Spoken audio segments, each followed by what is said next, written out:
Mga kababayan, mga kabataan sa Pilipinas at OFWs abroad, welcome back sa hashtag #WalkWithLan. Ngayon, pag-uusapan natin ang mainit na issue na nagpapainit ng ulo ng marami, ang impeachment complaint laban kay VP Sara Duterte. Headline, hindi ba lulusot?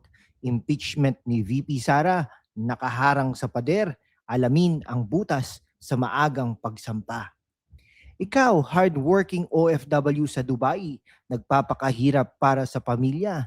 Tapos ang gobyerno natin, sa halip na solusyonan ang inflation at job crisis, naglalaro ng politika. At si VP Sara, nakilala sa kanyang tapang at malasakit, biglang target ng mga left-leaning groups tulad ng Akbayan. Ano ba talaga ang totoo? Ngayong episode na ito, susuriin natin ito intellectually, critically, at fact-based. Walang bias, pero with a witty twist para hindi kayo mabore.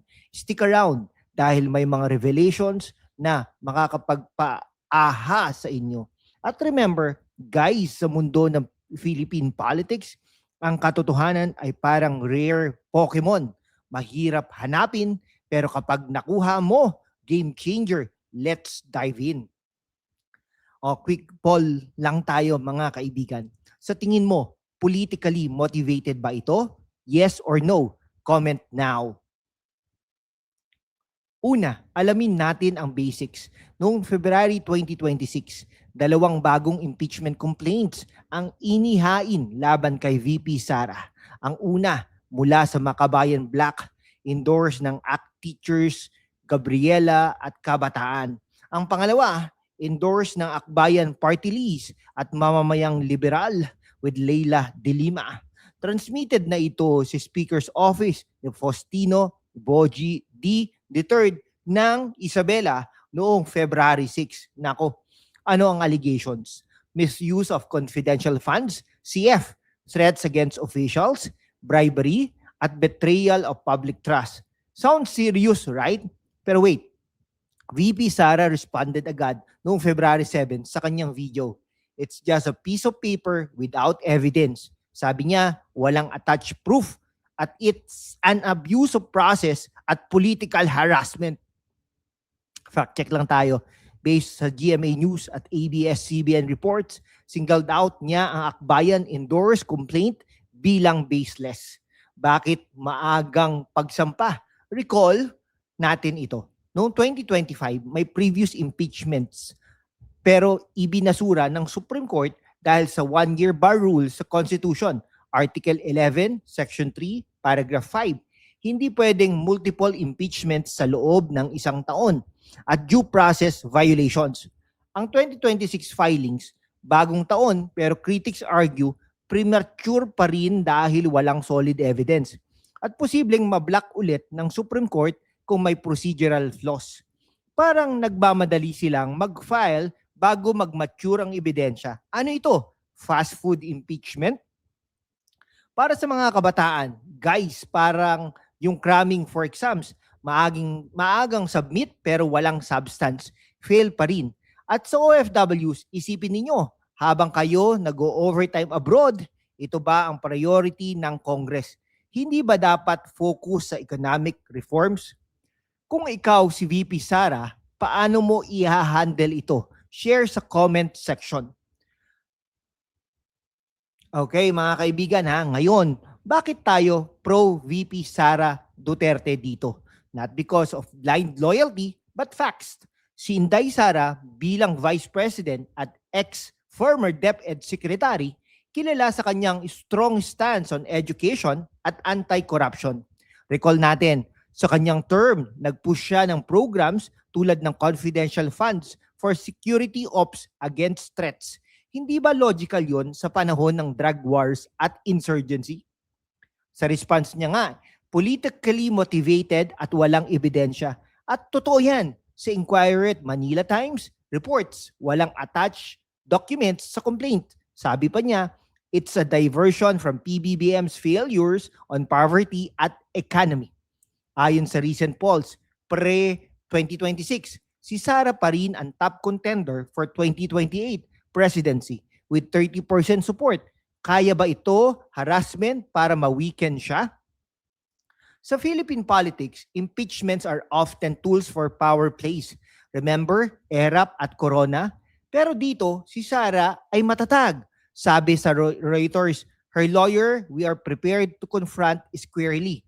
Parang si Sara ay yung main character sa K-drama na laging binubuli pero laging lumalaban with grace. O mga kabataan, she's like your fave TikTok influencer na hindi nagpapatalo sa trolls. At para sa mga OFWs, si Sara ay advocate for better overseas worker protections. Hindi ba mas kailangan natin yan kaysa baseless accusations? Ngayon, the kontrabida of the story, Akbayan Party List. Sino ba sila? Isang progressive party list, pero let's be critical. Maraming butas sa kanilang credibility. Fact number 1, historical flip-flopping. Ayon sa Inquirer 2014, Akbayan compromised principles for alliances with Liberal Party under Aquino. Mula anti-CCT critics hanggang supporters. Parang weather vane, sumusunod sa hangin ng power. Fact number 2, accused ng other left groups like Anakbayan bilang fake left. Sa Philstar 2012 nga, sinabi nila na Akbayan ay hindi na marginalized dahil close sa government. Ronald Llamas as presidential advisor, Riza Ontiveros as senator, sabi ni VP Sara, walang credibility sila. At totoo sa kanyang speech, binanggit na si Ontiveros ay may presidential ambitions. Kaya politically motivated ang endorsement. Fact number 3, targeted by both extremes. Ayon sa Wikipedia, criticized ng AFP at CPP-NPA. Pero bakit? Dahil opportunistic. Sa Rappler nga, 2025, may disconnect between their senators and party list votes. Hindi consistent ang support. Okay. Akbayan, parang yung ex na progressive, pero ngayon, allied with whoever is in power. Youth, it's like that friend who switches sides in Mobile Legends for the win. Walang loyalty. At sa OFWs, habang kayo nagpapakahirap, sila ba talaga naglalaban para sa reforms o para sa seats sa Congress? Bilang fact-based analyst, ang Akbayan ay may good intentions originally. Reforms on labor, environment, pero nawala sa daan dahil sa compromises. Walang solid base, kaya resorting to high-profile stance like this impeachment. Sa rebuttal nila kay Sara, enough with excuses. Pero, hello, where's the evidence? Yun po ang tanong. Di ba? Ano ang biggest flaw ng Akbayan? Poll in comments, flip-flopping or political motivation? Alamin ang butas sa maagang pagsampa. Una, walang ebidensya. Sa pangalawa, one-year bar rule. Pangatlo, political motivation. Pang-apat, procedural issues. Mahirapan daw yata sila sa 1/3 House vote to impeach Maagang pagsampa, yan po ang problema. Bakit hindi lulusot? Politically, House may push Marcos allies, pero Senate, Sara's camp is strong, sabi sa Diplomat 2025. Enough numbers to black. Plus, Supreme Court ready to intervene for due process. Informative sa Constitution, impeachment ay for high crimes, hindi para sa ventetas. O parang trying to build a house on sand. Walang foundation. Baksak agad. Mga kabataan at OFWs, isipin ninyo, masasayang ba oras natin dito o focus sa real issues like jobs abroad at youth unemployment? Next, ano ang implications kung matuloy ito? Don't go away! Kung hindi lulusot, si Sara strengthens her 2028 bid. Poll shows she's leading. Good for stability. Focus on good governance. Kung lulusot, unlikely yan, political chaos, economic damage, sabi sa SCMP. Pero critically, it shows system works. No, mas magpapakita ng elite wars. Para sa mga kabataan, this is your future. Demand better politics. Para naman sa ating mga OFWs, remittances fund the nation. Deserve transparent leaders like Sara. Parang Game of Thrones, Alliances shifting pero si Sara ay yung dragon rider na hindi madaling talunin.